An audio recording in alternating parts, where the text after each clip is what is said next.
Assalamualaikum bro, semoga sehat-sehat ya. Yuk ikut saya jalan-jalan.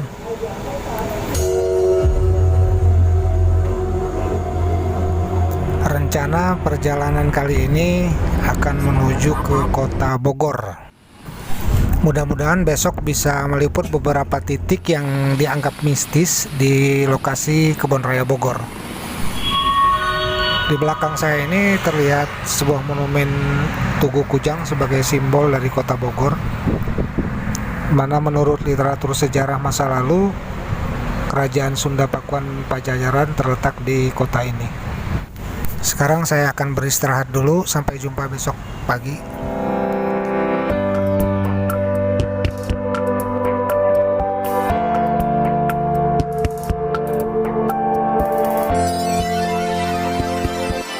Seperti yang sudah saya rencanakan dan kemarin, bahwa saya sudah berangkat dari kemarin, kemudian menginap di salah satu hotel ini yang di dekat lokasi Kebun Raya, dan sudah beristirahat. Hari ini saya ingin langsung menuju lokasinya.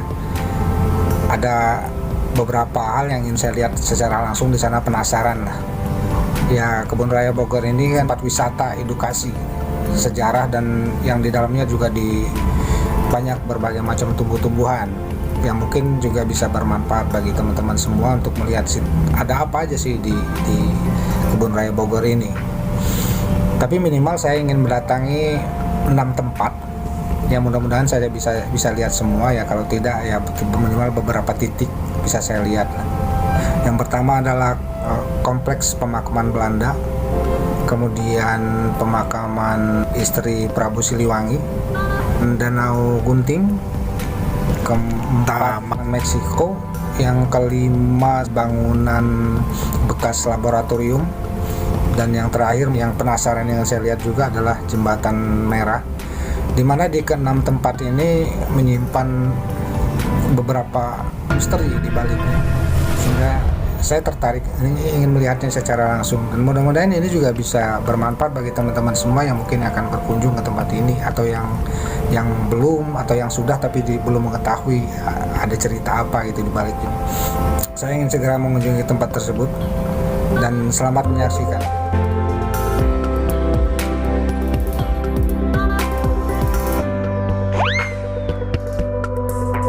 Privasia Era Channel.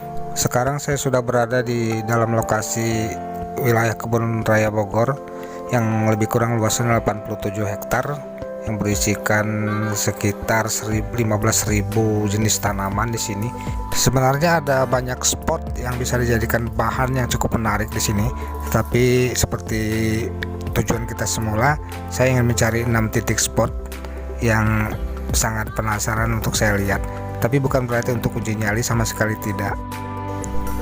Ini tempat pertama yang saya temukan, yaitu trap laboratorium. Konon berdasarkan cerita dari mulut ke mulut, di tempat ini, di gedung trap laboratorium ini, sering bermunculan suara-suara yang tidak jelas asal-usulnya, hingga suara-suara seperti benda jatuh, pintu yang dibuka lalu ditutup dengan keras, suara-suara lain yang cukup membuat bulu kuduk kita merinding.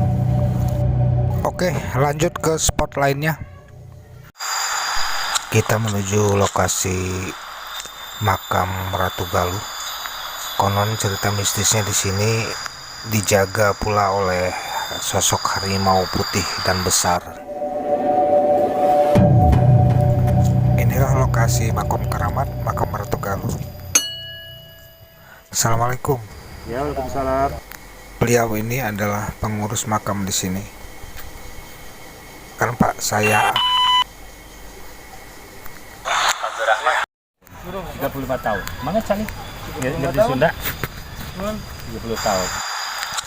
Agar kita tidak salah informasi, ada baiknya kita mendengarkan sedikit uraian sejarah singkat yang disampaikan oleh Pak Abdurrahman selaku pengurus makam di sini. Silakan Pak Abdurrahman. Assalamualaikum warahmatullahi wabarakatuh. Perkenalkan, nama saya Pak Abdurrahman. Saya tugas sehari-hari di sini adalah mengurus makam Ratu Galuh Makolam. Jadi di sini yang saya tunggu ada beberapa makam, salah satunya yaitu situs Ratu Galuh Makolam atau makam Ratu Galuh Makolam plus Prabu Siliwangi. Yang kedua yaitu yang terkena Mbah Jepra, mungkin orang Bogor pasti dengar ya namanya Mbah Jepra, cuman baru kali ini tahu makamnya ada di sini, yaitu sebagai dipercaya oleh Raja Panglima Prabu Siliwangi. Atau yang ketiga yang kita di samping ini depan kita itu yaitu Senopati. Jadi kalau di kerajaan namanya Senopati, jadi kalau di pemerintahan namanya Perdana Menteri. Jadi situs ini ditemukan resmi pada tahun 1946 oleh salah satu keturunan Prabu Siliwangi yang kelima. Ya, situs ini dibangun pada tahun 1978 oleh yang menemukan pertama itu di sini ya, begitu. Dulu tahun 46 sebelum saya, nama saya Pak Abdurrahman, sebelum saya orang tua saya yang bernama Pak Haji Rahmat sudah almarhum sekarang, beliau tugas di sini adalah dari tahun 46, 65 tahun.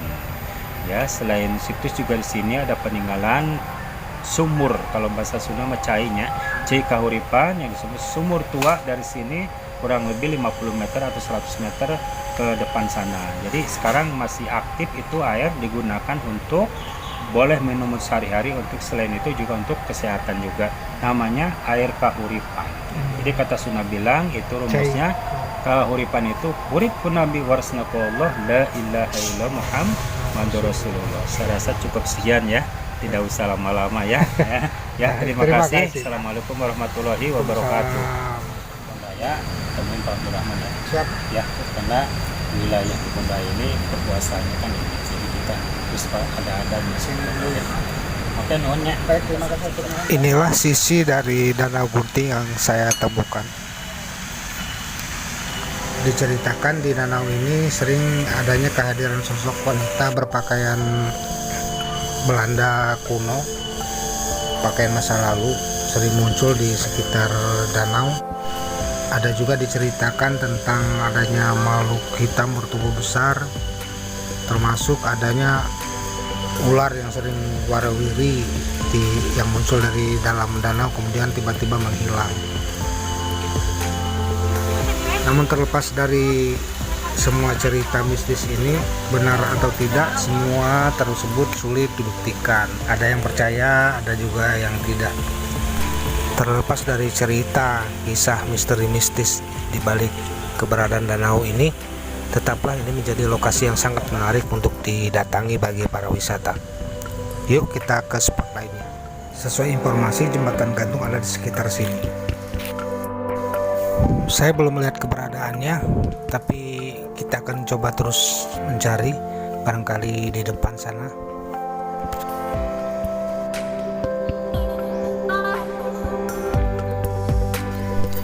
Nah bro, sepertinya di depan sana sudah mulai terlihat ada jembatan yang berwarna merah atau biasa disebut dengan jembatan gantung.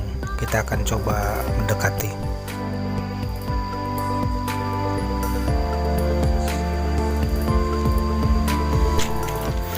Benar atau tidak saya juga kurang paham, tapi mitos yang berkembang di sini, apabila ada pasangan yang coba melewati jembatan ini maka hubungannya tidak akan langgeng.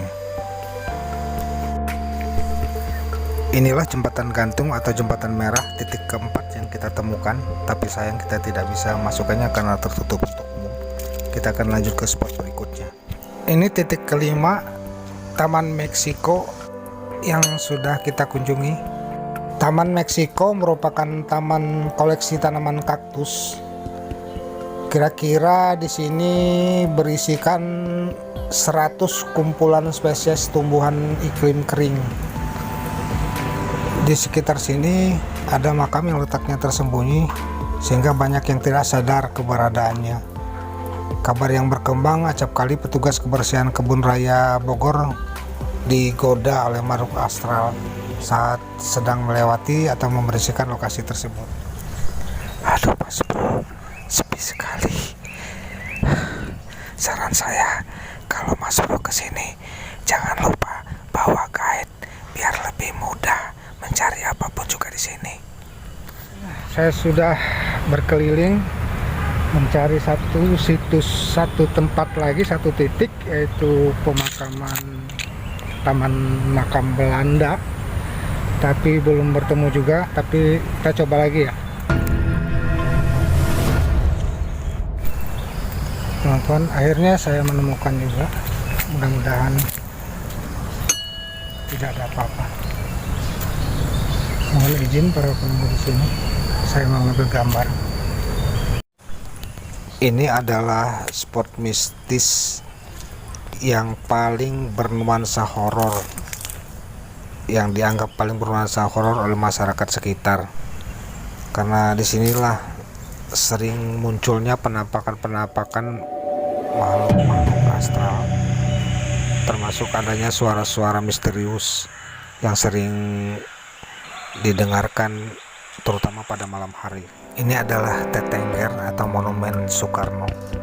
Situs ini sering terlewatkan oleh pengunjung karena letaknya berada di atas dan tersembunyi. Yuk kita lihat spot-spot menarik lainnya.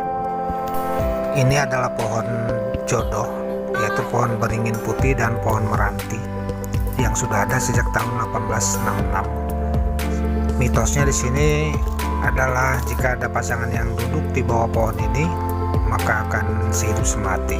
Entah situs apa batu ini, tapi pernah coba dipindahkan dengan alat berat tapi gagal. Di taman ini tumbuh berbagai macam tumbuh-tumbuhan air. Ini adalah Tugu Raffles, letaknya tidak jauh dari pintu utama. Oke bro, selesai sudah perjalanan saya meliput 6 titik mistis yang ada di Kebun Raya Bogor ini. Semoga ada manfaatnya. Terlepas dari kita percaya atau tidak terhadap cerita misteri di balik tempat ini, saran saya, berlakulah sopan dimanapun kita berada. Ingatlah untuk selalu menjaga dan melestarikan budaya bangsa. Dari depan Museum Konservasi ini, saya pamit, sampai jumpa di lain kesempatan.